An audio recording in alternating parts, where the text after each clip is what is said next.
दोस्तों एक बार फिर से मैं आपके लिए IBPS clerk form fill up 2025 apply online process की अपडेट लेके आ चुके हैं।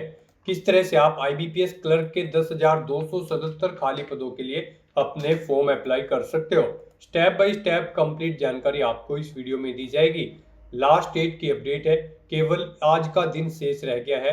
आप जल्द से जल्द अपना फॉर्म अप्लाई कर ले, कहीं मौका हाथ से छूट न जाए। आज आपके पास अंतिम मौका है फॉर्म अप्लाई करने का, तो जल्द से अपना फॉर्म अप्लाई कर ले। ऑनलाइन आवेदन करते समय अगर आपके सामने कोई भी टेक्निकल प्रॉब्लम आ रही है तो उसका हल भी आपको इस वीडियो में मिल जाएगा। ऑनलाइन आवेदन करते समय आप अपनी बेसिक इंफॉर्मेशन किस प्रकार से फिल करोगे, कैसे अपना लाइव फोटो कैप्चर करोगे, डॉक्यूमेंट सिग्नेचर कैसे और कितने केबी में आप अपलोड करोगे, फीस पेमेंट करते हुए रजिस्ट्रेशन से लेकर प्रिंट तक आपको अपना फॉर्म किस प्रकार से अप्लाई कर लेना होगा। फॉर्म अप्लाई करते समय आपको कोई भी ऐसी गलती या फिर मिस्टेक नहीं करनी होगी जिसको करने से आपके एप्लीकेशन फॉर्म रिजेक्ट हो सकते हैं। आवेदन करते समय आपको कुछ महत्वपूर्ण बातों को ध्यान में रखना होगा, तभी आपका फॉर्म भी सक्सेसफुली सबमिट हो पाएगा। फॉर्म अप्लाई करते समय आप अपनी बैंक प्रेफरेंस किस प्रकार से सेट करोगे, तो पूरी जानकारी के लिए आपको वीडियो शुरू से लेकर एंड तक बिना स्किप किए हुए देखनी होगी। तो चलिए दोस्तों, बिना कोई वक्त गंवाए शुरू करते हैं IBPS क्लर्क फॉर्म फिलअप की पूरी जानकारी। फॉर्म अप्लाई करने से पहले आपको सबसे पहले हमारी वेबसाइट के इस पेज पर विजिट करना होगा, जिसका लिंक आपको नीचे description plus first comment box में मिल जाएगा। और हमारे इस पेज पर विजिट करके आप यहां से IBPS क्लर्क का फॉर्म अप्लाई कर सकते हो। IBPS क्लर्क के लिए 10,277 वैकेंसीज निकली हुई है, जिसके लिए आप आज ही तक ऑनलाइन आवेदन कर सकते हो। लास्ट डेट अप्लाई करने की 21 अगस्त है। आज अंतिम मौका है आपके पास फॉर्म अप्लाई करने का। बैचलर डिग्री से आप अप्लाई कर सकते हो। 20 से 28 वर्ष आयु सीमा है। 850 रुपये फीस है। SC ST PWBD कैंडिडेट के लिए 175 है। यहाँ पर सिलेक्शन होगा प्री मेन एग्जाम से। ऑनलाइन आप ऑल इंडिया से अप्लाई कर सकते हो IBPS.in पोर्टल से। ऑफिशियल नोटिफिकेशन PDF लिंक पर क्लिक करके आप इसके PDF डाउनलोड कर सकते हो, जिसमें आपको complete eligibility criteria, examination pattern, syllabus, how to apply procedure में आपको डॉक्यूमेंट, फोटोग्राफ, सिग्नेचर अपलोड करने की इंफॉर्मेशन भी मिल जाएगी। तो अप्लाई करने से पहले आपको नोटिफिकेशन की PDF पूरा पढ़ना अनिवार्य है। इसको पूरा पढ़ने से ही आपके सभी सवाल और डाउट क्लियर होंगे। PDF रीड आउट करने के बाद में आपको अप्लाई ऑनलाइन लिंक पर क्लिक करना होगा, तो आपके सामने ऑनलाइन आवेदन करने का ये ऑफिशियल पोर्टल ओपन हो जाएगा। गाइस, यहाँ पर अगर आपने पहले से रजिस्ट्रेशन कर रखा है तो आपको login for already registered candidate की स्टेप पर क्लिक करना है। उसके बाद आपके सामने लॉगिन का इंटरफेस शो होगा। यहाँ पर आकर आपको अपना रजिस्ट्रेशन नंबर एंटर करना है, अपना पासवर्ड आपको एंटर करना है, ये कैप्चा कोड यहाँ पर एंटर करना है और सबमिट के ऑप्शन पर क्लिक करते हुए आपको अपने डैशबोर्ड में लॉगिन कर लेना है और फिर वहाँ से आपको अपना फॉर्म अप्लाई करना है। और अगर आप इस भर्ती के लिए फर्स्ट टाइम अप्लाई करने जा रहे हो तो सबसे पहले यहाँ पर आपको अपना रजिस्ट्रेशन करना होगा। उसके लिए आपको click here for new registration की टैब दी गई है, आप इस पर क्लिक करें। उसके बाद आपके सामने रजिस्ट्रेशन का फॉर्म ओपन हो जाएगा।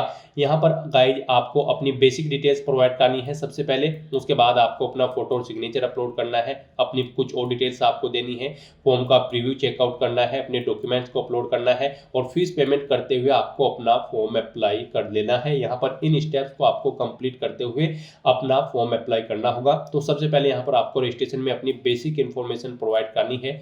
उसके लिए यहाँ पर सबसे पहले आपको अपना फर्स्ट नेम एंटर करना है, फिर आपको वही नेम एक बार फिर से एंटर करके उसे कंफर्म कर लेना है। अपना मिडिल नेम और लास्ट नेम आपको एंटर करना है। अगर आपका मिडिल नेम लास्ट नेम है नहीं है तो आप इन कॉलम्स को खाली छोड़ दें। उसके बाद गाइस यहाँ पर आपको अपना मोबाइल नंबर एंटर करना है, फिर उसे एक बार फिर से एंटर करके कंफर्म कर लेना है। कोई अल्टरनेट मोबाइल नंबर है तो वो आप एंटर कर दें, या फिर लैंडलाइन नंबर नहीं है तो इस कॉलम को आप खाली छोड़ दें। फिर यहाँ पर आप अपनी ईमेल आईडी के शुरू के कैरेक्टर एंटर करें। उसके बाद यहाँ पर आप सेकंड कॉलम में से डोमेन नेम सेलेक्ट कर लें, जिस पर आपकी ईमेल आईडी है, जीमेल, हॉटमेल या फिर याहू। आप अपने अकॉर्डिंग यहाँ से डोमेन सेलेक्ट करें।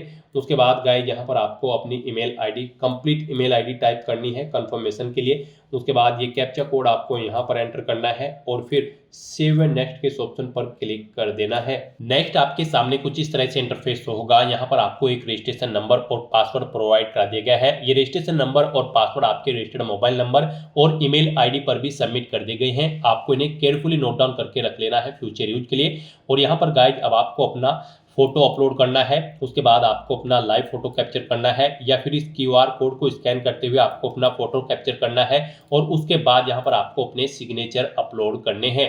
तो यहाँ पर आपको अपना फोटो और सिग्नेचर अपलोड करने के लिए और लाइव फोटो कैप्चर करने के लिए गाइडलाइंस दी गई है। यहाँ पर आपको guideline for scanning the photograph and signature के इस लिंक पर क्लिक करना है।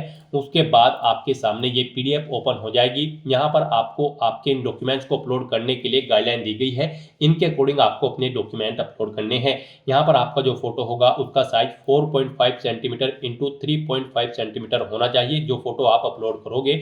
और यहाँ पर उसका साइज 20 KB से 50 KB के बीच में होना चाहिए, यानी कि डायमेंशन उसकी 200 इंटू 230 पिक्सल यहाँ पर प्रीफर्ड की जाएगी।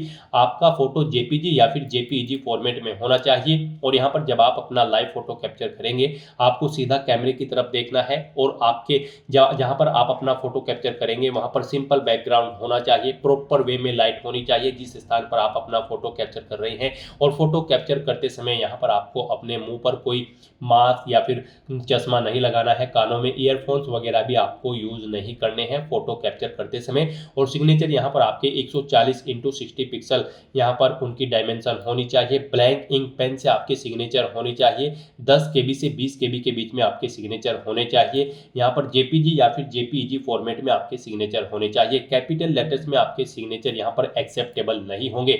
तो यहाँ पर ये गाइडलाइन चेकआउट करते हुए आपको अपने डॉक्यूमेंट्स अपलोड करने हैं, फोटो और सिग्नेचर। तो यहाँ पर आपको अपना फोटो अपलोड करने के लिए ब्राउज के इस ऑप्शन पर क्लिक करना है, फाइल को सिलेक्ट कर लेना है और अपना फोटो यहाँ पर आपको अपलोड कर देना है। उसके बाद यहाँ पर आपको अपना लाइव फोटो कैप्चर करना है। आप कैप्चर फोटो के ऑप्शन पर क्लिक करें और अपने वेब कैमरा के थ्रू यहाँ से अपना लाइव फोटो कैप्चर कर लें। और यहाँ पर अगर आप अपना वेब कैमरा के थ्रू फोटो कैप्चर करना नहीं चाहते हैं तो इसके लिए भी आपको सेकंड ऑप्शन दिया गया है। यहाँ पर आप क्लिक हियर टू स्कैन के इस ऑप्शन पर क्लिक करें। इस QR कोड को अपने मोबाइल फोन से स्कैन करें और अपना लाइव फोटो यहाँ पर आप कैप्चर कर दें।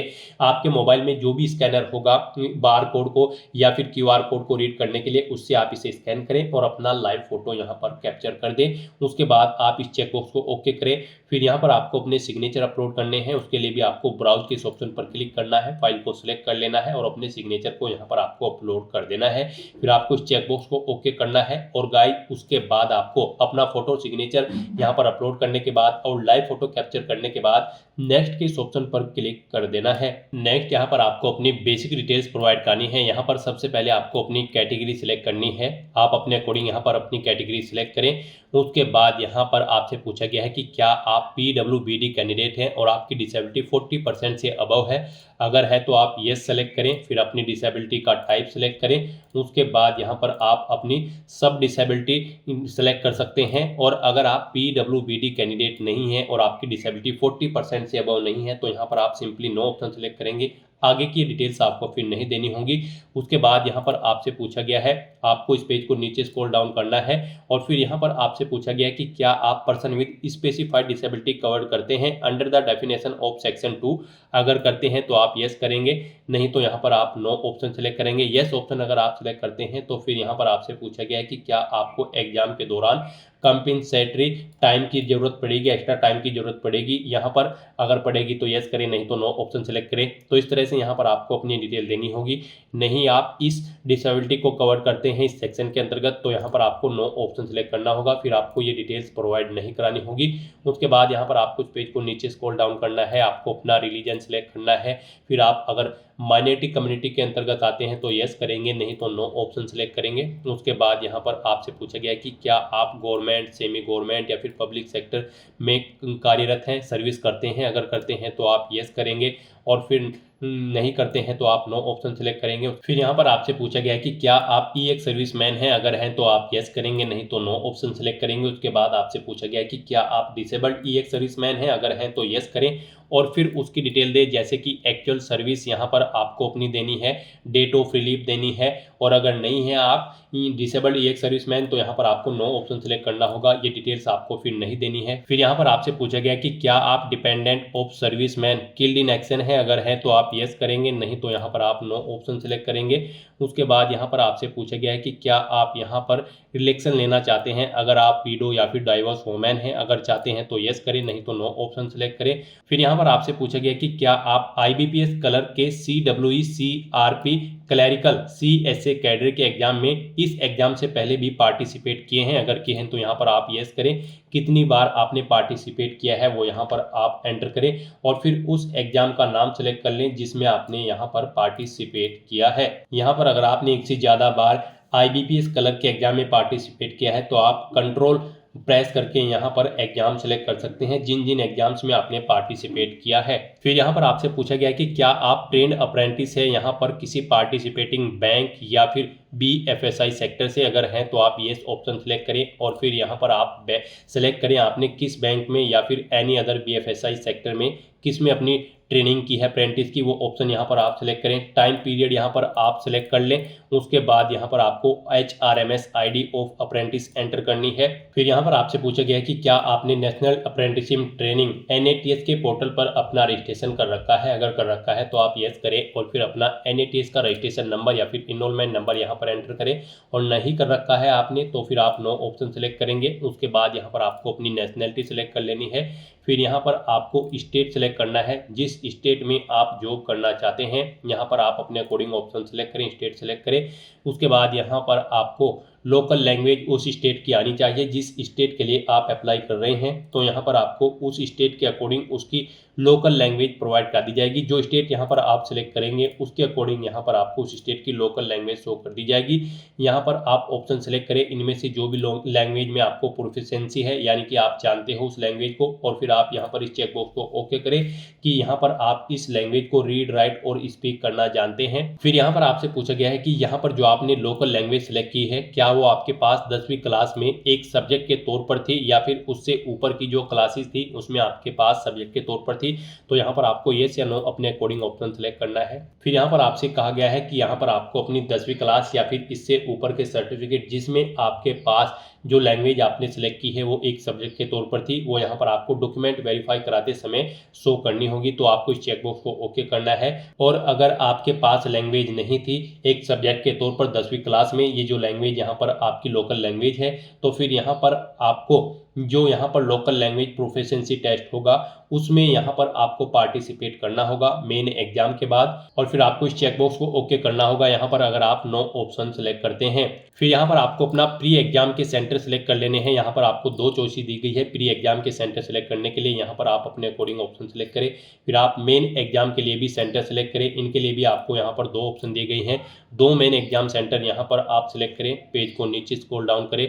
फिर यहाँ पर आपसे पूछा गया है जब आप एग्जाम में पार्टिसिपेट करेंगे तो यहाँ पर आप अपने साथ ID लेकर आएंगे। तो आपको इस चेकबॉक्स को ओके करना है। अपना ID प्रूफ यहाँ पर आपको सिलेक्ट करना है जैसे कि आधार कार्ड, पैन कार्ड या फिर पासपोर्ट। आप जो भी एग्जाम टाइम पर अपने साथ लेकर आएंगे आप अपने अकॉर्डिंग ऑप्शन सेलेक्ट करें। उसका नंबर यहाँ पर आप एंटर करें। फिर यहाँ पर आपसे पूछा गया है कि यहाँ पर आप पेपर का मीडियम किस लैंग्वेज में चाहते हैं, English and Hindi, English and Urdu. यहाँ पर आपको आपकी स्टेट की लोकल लैंग्वेज के अकॉर्डिंग ऑप्शन दिए जाएंगे। आप इनमें से अपने अकॉर्डिंग ऑप्शन सेलेक्ट करें जिस लैंग्वेज में आप अपना एग्जाम पेपर चाहते हैं। उसके बाद यहाँ पर आपको अपनी पर्सनल डिटेल देनी है। यहाँ पर आपको अपनी डेट ऑफ बर्थ सेलेक्ट कर लेनी है। फिर आपको अपना जेंडर सेलेक्ट करना है। अपना मैरिटल स्टेटस आपको सेलेक्ट कर लेना है, आप मैरिड हो या फिर अनमैरिड। उसके बाद यहाँ पर आपको अपना आधार कार्ड नंबर एंटर करना होगा। फिर यहाँ पर आपसे पूछा गया है कि क्या आप आधार को वेरीफाई करने की सहमति देते हैं। अगर देते हैं तो यस करें, नहीं तो नो ऑप्शन सेलेक्ट करें। फिर यहाँ पर आपको अपना पैन कार्ड नंबर एंटर करना है। आपके जुड़वा भाई बहन हैं तो यहाँ पर आप येस ऑप्शन सेलेक्ट करें और फिर उनका जेंडर सेलेक्ट करके उनका नाम यहाँ पर दें। नहीं है आपके जुड़वा भाई बहन तो यहाँ पर आपको नो ऑप्शन सेलेक्ट करना होगा। उसके बाद गाइस यहाँ पर अगर आपके जुड़वा भाई बहन हैं आप येस ऑप्शन सेलेक्ट करते हैं तो फिर यहाँ पर आपको बताना होगा कि क्या वो भी यहाँ पर IBPS कलर 15 के इस एग्जाम में पार्टिसिपेट करने जा रहे हैं। अगर जा रहे होंगे तो यस करेंगे। फिर उनके ID प्रूफ यहाँ पर आपको सेलेक्ट करना होगा, उसका नंबर देना होगा। और गाइस यहाँ पर अगर आपके जुड़वा भाई बहन नहीं है तो यहाँ पर आप सिंपली नो ऑप्शन सेलेक्ट करेंगे। आगे की डिटेल्स आपको नहीं देनी होगी। फिर यहाँ पर आपको अपने फादर का नाम एंटर करना है। उसके बाद यहाँ पर आपको अपनी मदर का नाम एंटर करना है। आप मैरिड हो तो अपने हस्बैंड या फिर वाइफ का नाम यहाँ पर एंटर कर देंगे। उसके बाद यहाँ पर आपको अपना कोरोस्पोंडेंस एड्रेस एंटर करना है। फिर यहाँ पर आपको अपना परमानेंट एड्रेस एंटर करना है। और अगर आपका परमानेंट एड्रेस आपके कोरोस्पोंडेंस एड्रेस के अकॉर्डिंग सेम है, तो यहाँ पर आप same as address for correspondence के इस चेकबॉक्स को ओके करें। ऑटोमेटिकली आपका परमानेंट एड्रेस आपके कोरोस्पोंडेंस एड्रेस के अकॉर्डिंग फिल हो जाएगा। उसके बाद यहाँ पर आपको जीएसटी इनवॉइसिंग एड्रेस सेलेक्ट करना है, यानी कि जिस एड्रेस पर आप कम्युनिकेट करना चाहते हैं इस भर्ती प्रोसेस के दौरान वो एड्रेस यहाँ पर आप सेलेक्ट करें। उसके बाद यहाँ पर आपको आपकी कैटेगरी के अकॉर्डिंग एप्लीकेशन फीस का अमाउंट शो कर दिया जाएगा। इस तरह से अपनी सभी डिटेल्स प्रोवाइड करने के बाद फिर आपको वैलिडेट योर डिटेल के इस ऑप्शन पर क्लिक करना है, अपनी सभी डिटेल्स को वैलिडेट कर लेना है और फिर आपको सेव एंड नेक्स्ट के इस ऑप्शन पर क्लिक कर देना है। नेक्स्ट यहाँ पर आपको अपनी एजुकेशनल क्वालिफिकेशन की डिटेल देनी है इस भर्ती में पार्टिसिपेट करने के लिए। जी हाँ दोस्तों, IBPS क्लर्क 15 एग्जाम में पार्टिसिपेट करने के लिए आपके पास ग्रेजुएट डिग्री होनी जरूरी है किसी भी रिलीवेंट डिसिप्लिन के अंतर्गत किसी वेल रिकॉग्नाइज्ड यूनिवर्सिटी से। तो यहाँ पर आपको अपनी क्वालिफिकेशन की डिटेल प्रोवाइड करनी है। सबसे पहले यहाँ पर आपको अपनी 10वीं क्लास की डिटेल देनी होगी। यहाँ पर आपको बोर्ड का नाम देना है जिससे आपने अपनी 10वीं क्लास पास आउट की है। फिर पासिंग डेट आपको सिलेक्ट कर लेनी है, कितने % मार्क्स आपने ऑब्टेन किए हैं वो यहाँ पर आपको एंटर करना है। आपको बताना है आपकी फर्स्ट क्लास है या फिर सेकंड या फिर पास आउट हो, आप अपने अकॉर्डिंग ऑप्शन सेलेक्ट करें। उसके बाद यहाँ पर आपको अपनी ग्रेजुएशन की डिटेल देनी है। यहाँ पर आपको यूनिवर्सिटी का नाम देना है जिससे आपने अपनी ग्रेजुएशन पास आउट की है। फिर आपने ग्रेजुएशन किस में पास आउट की है यहाँ पर आप ऑप्शन सेलेक्ट करें, BSc, BA, BTech, B Pharma, B Arts, law, CA, CS, आप अपने अकॉर्डिंग यहाँ पर ऑप्शन सेलेक्ट करें। उसके बाद यहाँ पर आपको अपना स्पेशलाइजेशन या फिर सब्जेक्ट सेलेक्ट कर लेना है ग्रेजुएशन का जिसमें आपने अपनी ग्रेजुएशन यहाँ पर पास आउट की है। फिर यहाँ पर आपको पासिंग डेट सेलेक्ट कर लेनी है। उसके बाद आपको मार्क्स की परसेंटेज देनी है, कितने % मार्क्स आपने ग्रेजुएशन में ऑब्टेन किए हैं। फिर आपको बताना है आपकी यहाँ पर फर्स्ट क्लास है, सेकंड है या फिर पास आउट है, आप अपने अकॉर्डिंग ऑप्शन सेलेक्ट करें। उसके बाद अगर आपने पोस्ट ग्रेजुएशन कर रखी है या फिर कोई प्रोफेशनल क्वालिफिकेशन या फिर कोई अन्य क्वालिफिकेशन आपने यहाँ पर कर रखी है तो उसकी डिटेल भी आप सेम ऐसे ही प्रोवाइड करा सकते हो। इस तरह से यहाँ पर आपको अपनी क्वालिफिकेशन की डिटेल देनी है। फिर यहाँ पर आपसे पूछा गया है कि क्या आपको कंप्यूटर की नॉलेज है, अगर है तो आप यस करें और फिर यहाँ पर आप बताएं आपके पास सर्टिफिकेट है, डिप्लोमा है, डिग्री है, आप अपने अकॉर्डिंग यहाँ पर ऑप्शन सेलेक्ट करें। और फिर यहाँ पर अगर आप डिप्लोमा सेलेक्ट करते हैं तो आप बताएं कंप्यूटर ऑपरेशन है या फिर लैंग्वेज, आप अपने अकॉर्डिंग दें। डिग्री सेलेक्ट करते हैं तो फिर यहाँ पर उसमें भी आपको ऑप्शन सेलेक्ट करना होगा। उसके बाद गाइस यहाँ पर आपसे पूछा गया है कि क्या आपको कोई वर्क एक्सपीरियंस है, अगर है तो यहाँ पर आपको अपनी डिटेल देनी है एक्सपीरियंस की। यहाँ पर अगर आपको एक्सपीरियंस है तो आपसे पूछा गया है कि क्या आप प्रेजेंट में भी वर्किंग है, अगर है तो यस करें, नहीं तो नो ऑप्शन सेलेक्ट करें। फिर यहाँ पर आपको अपना नाम एंटर करना है और फिर उसके बाद आपको अपनी डेजिग्नेशन देनी है, किस पोस्ट पर आप कार्यरत थे। उसके बाद आपको डेट सेलेक्ट करनी है, अगर यहाँ पर आपने कब से कब तक जॉब की है। उसके बाद यहाँ पर आपको ड्यूटी ऑफ नेचर देना है, जॉब छोड़ चुके हैं तो इसे छोड़ने का कारण यहाँ पर आपको देना है। और उसके बाद गाइड यहाँ पर आपको इन डेट्स के अकॉर्डिंग, जो डेट्स यहाँ पर आप सेलेक्ट करेंगे उनके अकॉर्डिंग यहाँ पर आपका एक्सपीरियंस कैलकुलेट करके आपको शो कर दिया जाएगा। और यहाँ पर अगर आपको एक्सपीरियंस नहीं है तो आप इस सेक्शन को खाली छोड़ दें। यहाँ पर उसके बाद आपसे पूछा गया है कि क्या आप प्री एग्जाम ट्रेनिंग ले रहे हैं, अगर ले रहे हैं तो यस करें, नहीं तो नो ऑप्शन सेलेक्ट करें। उसके बाद आपसे पूछा गया है कि क्या आपके खिलाफ कोई यहाँ पर कोर्ट में केस पेंडिंग है, अगर है तो आप यस करेंगे, उसकी डिटेल देंगे, नहीं है तो नो ऑप्शन सेलेक्ट करेंगे। फिर यहाँ पर आपको अपनी लैंग्वेज की डिटेल प्रोवाइड करनी है। यहाँ पर आपको आपके स्टेट के अकॉर्डिंग एक लैंग्वेज प्रोवाइड करा दी जाएगी ऑटोमेटिकली, इसमें आप कुछ भी चेंज आउट नहीं कर पाओगे।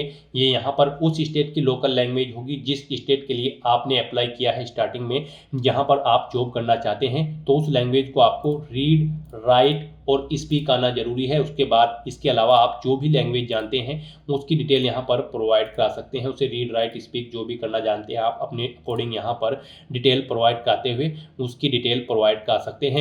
और इस तरह से अपनी सभी डिटेल्स यहाँ पर फिल करने के बाद फिर आपको वैलिडेट योर डिटेल के इस ऑप्शन पर क्लिक करना है, अपनी सभी डिटेल्स को यहाँ पर वैलिडेट कर लेना है और फिर आपको सेव एंड नेक्स्ट के इस ऑप्शन पर क्लिक कर देना है। नेक्स्ट आपके सामने कुछ इस तरह से इंटरफेस शो होगा। अब यहाँ पर आपको अपनी बैंक प्रेफरेंस देनी है।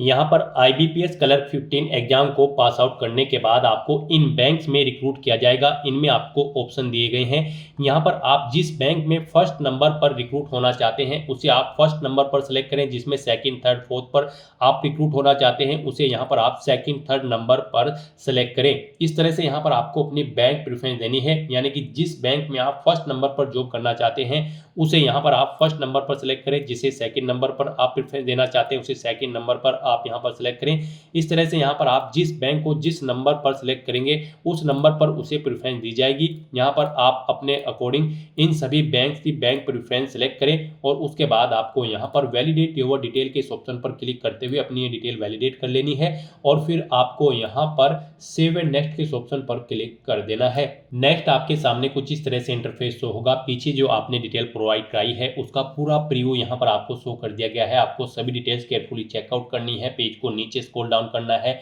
डिक्लेरेशन सेक्शन में आना है, आई एग्री के चेक बॉक्स को ओके करना है और फिर यहाँ पर आपसे कहा गया है आपने जो अपना नाम यहाँ पर फिल किया है वो आपके आईडी प्रूफ से मैच है तो आप इस चेक बॉक्स को ओके कर देंगे और यहाँ पर अगर आपके नाम में चेंज है तो आप इस सेकंड चेक बॉक्स को ओके करेंगे। और उसके बाद गाइस यहाँ पर अगर आपको कोई मिस्टेक नजर आती है अपने फॉर्म में तो आप बैक बटन पर क्लिक करके एडिट कर सकते हैं और अगर सभी चीजें ओके हैं तो यहाँ पर अब आपको कंप्लीट रजिस्ट्रेशन के इस ऑप्शन पर क्लिक कर देना है।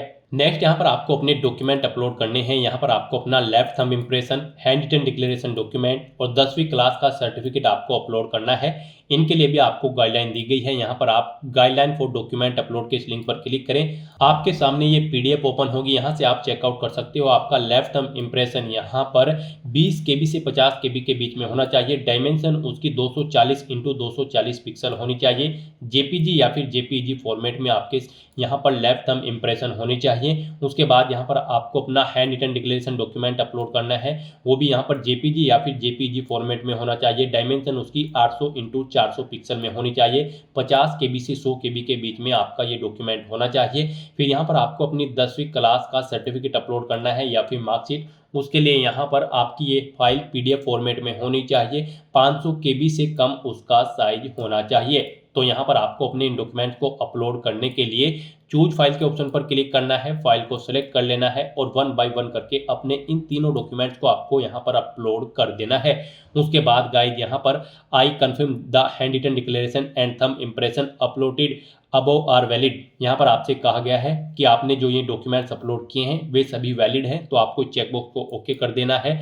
फिर यहाँ पर अगर आप डिजी लॉकर से फैच करके अपनी डिटेल यहाँ पर आप वैलिडेट करना चाहते हैं तो आप यस के इस ऑप्शन पर क्लिक करेंगे और डिजी लॉकर अकाउंट पर लॉगिन करके आप इन्हें यहाँ पर अपनी डिटेल्स को फैच कर सकते हैं और उन्हें वैलिडेट कर सकते हैं। और अगर आप डिजी लॉकर के थ्रू अपनी यहाँ पर डिटेल फैच आउट नहीं करना चाहते हैं तो यहाँ पर आप नो ऑप्शन सेलेक्ट करें। उसके बाद ये सिक्योरिटी कोड आप इस बॉक्स में एंटर करें और फिर गाइस सेव एंड नेक्स्ट के इस ऑप्शन पर क्लिक कर दें। नेक्स्ट आपके सामने कुछ इस तरह से इंटरफेस शो होगा। यहाँ पर अब आपको अपना फीस पेमेंट करना है। अगर आप अपने एप्लीकेशन फॉर्म का प्रिंट आउट लेना चाहते हैं तो एप्लीकेशन प्रिंट के ऑप्शन पर क्लिक करके आपने जो पीछे फॉर्म फिल किया है उसका आप प्रिंट आउट ले सकते हो। और यहाँ पर अब आपको अपना फीस पेमेंट करना है। यहाँ पर आपको आपकी कैटेगरी के अकॉर्डिंग एप्लीकेशन फीस का अमाउंट शो कर दिया जाएगा। गाइस यहाँ पर हम आपको बता दें अगर आप जनरल ओबीसी ईडब्ल्यूएस कैंडिडेट हैं तो आपको 850 रुपये फीस देनी है। SC ST PWBD ASM DASM candidate हो तो फिर आपको 175 रुपये यहाँ पर फीस के रूप में जमा कराने होंगे जो कि आप ऑनलाइन मोड से जमा करा सकते हैं। यहाँ पर फीस पेमेंट करने के लिए आपके पास दो ऑप्शन हैं। आप यहाँ पर बिल डैश या फिर CC एवेन्यू के थ्रू किसी भी मोड का यूज करते हुए अपना फीस पेमेंट कर सकते हो। बिल डेस्क ऑप्शन अगर आप सेलेक्ट करते हैं तो फिर यहाँ पर आपको ये कैप्चा कोड इस बॉक्स में एंटर करना है और उसके बाद सबमिट के इस ऑप्शन पर क्लिक कर देना है। बिल डेस्क ऑप्शन आपके लिए बेस्ट रहेगा। यहाँ पर आप debit card, credit card, net banking, wallet, cash card, QR code के थ्रू या फिर UPI के माध्यम से आप अपना फीस पेमेंट कर सकते हो। इनमें आपके लिए UPI सबसे बेस्ट ऑप्शन रहेगा। आप UPI के इस ऑप्शन पर क्लिक करें।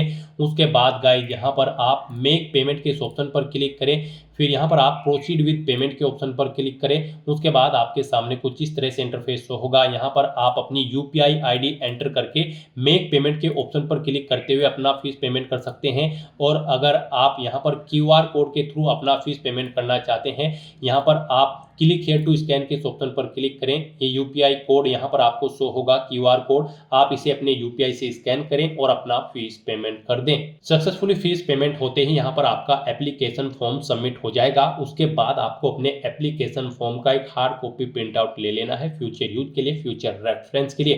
तो दोस्तों ऐसे आप IBPS क्लर्क 15 के इस रिक्रूटमेंट एग्जाम के लिए अपने फॉर्म अप्लाई कर सकते हो बिना कोई मिस्टेक किए हुए, स्टेप बाय स्टेप। आज की इस वीडियो में बस इतना ही।